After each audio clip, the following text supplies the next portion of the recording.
The Marine Corps Warfighting Lab, working with Military Sealift Command, has contracted to charter a commercial stern landing vessel.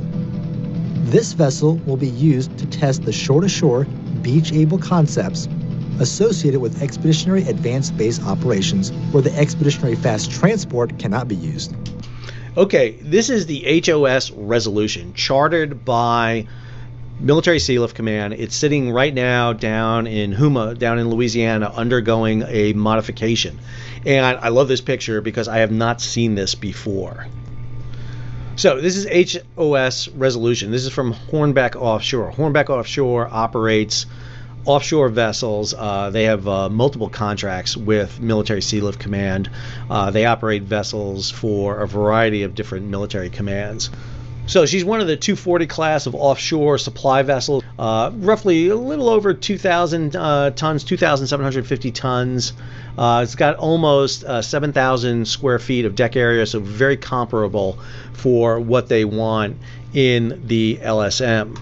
This is her specifications as a supply boat, so very typical forward house.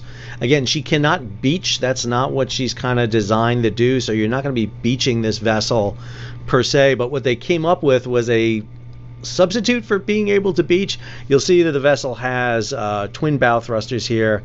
It's got a stern thruster, and it has normal propeller and shaft, so regular wheels on it, so you can't really back this thing into an area.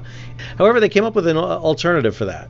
So this is back from the video, and one of the things you see here is this image, which is just great because they do a couple of things to Resolution.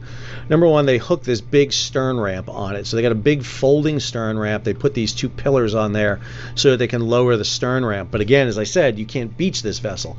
How do they get by with that? Well, they put on jack legs, these gray posts right here you see. These are in the hoisted up position, and this lower picture shows her sitting on the seafloor. She'll get close enough to the beach to hold her position. They'll basically have to maneuver, probably with a tug or small boats, move her into position, and then lower these legs and actually lift the vessel up.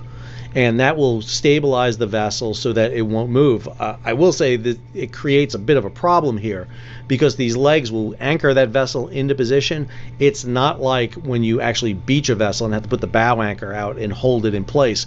It's going to give you a false illusion that these vessels don't move, because in a cross current it's not going to move with those anchor legs out.